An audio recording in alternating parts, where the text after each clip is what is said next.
Welcome to Greenbelt Recycling. Everything on the green table you can put in your bin curbside, your blue bin at home. Everything in the red side has to go to the landfill. Everything in the yellow you can recycle, but not curbside in your bin. You have to take the special places. Now the regular recycling things are glass that we all know about. You can leave your lids on the glass bottles if you want to. The other category is metals. You can recycle aluminum foil and aluminum pans if they're clean.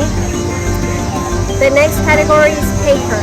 You can recycle tabletop containers and aseptic containers. These get recycled with plastic. You can leave the lids on and the little thingy on as well.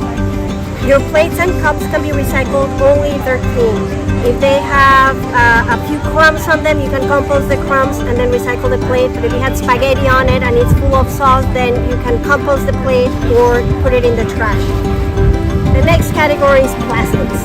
Plastics can be complicated, so we divide the plastics in narrow mouth, wide mouth, and clamshells. You can recycle all of these styles 1 through 5. Number 6s are bad. For all of the different categories, you can leave the lids on. So lids on are okay, except for the drinks that go with a straw.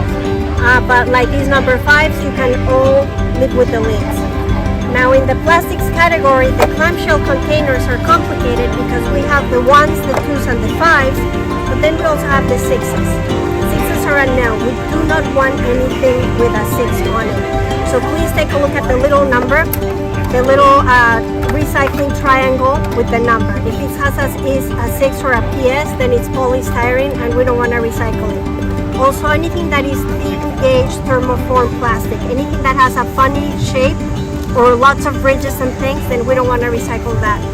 Also, nothing that is long and thin because that gets stuck through the cracks. So we don't want any of that. Styrofoam is also a number 6, so we don't want it. Except if you have block styrofoam, then you can bring it to electronics recycling. We have electronics recycling quarterly in January, April, July, and October.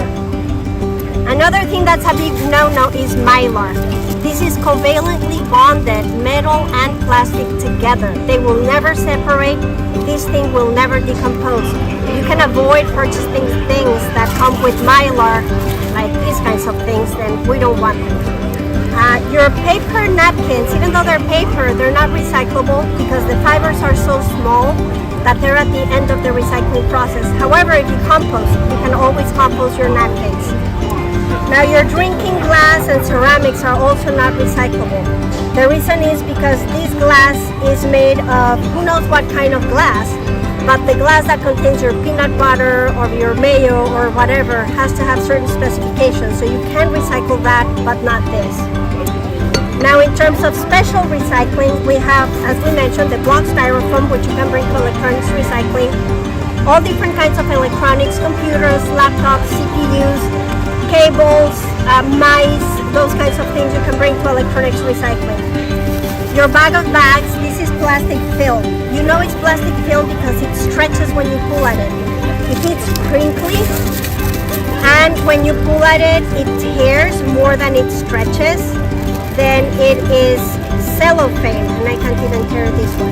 But this is cellophane, this is proper plastic. You can put your plastic in your bag of bags, and this includes like your Gatorade cover, your toilet paper, your dry cleaning bags, all of that can go in here, and you can take it to Safeway, Giant, Target, Home Depot, Lowe's. All of those stores will recycle it and make it into plastic lumber.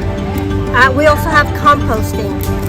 For all of these things that have the composting symbol or that say PLA, plant-based, then you can compost this and you can bring it to Bariatric Park to our food scraps location. And that's it for recycling.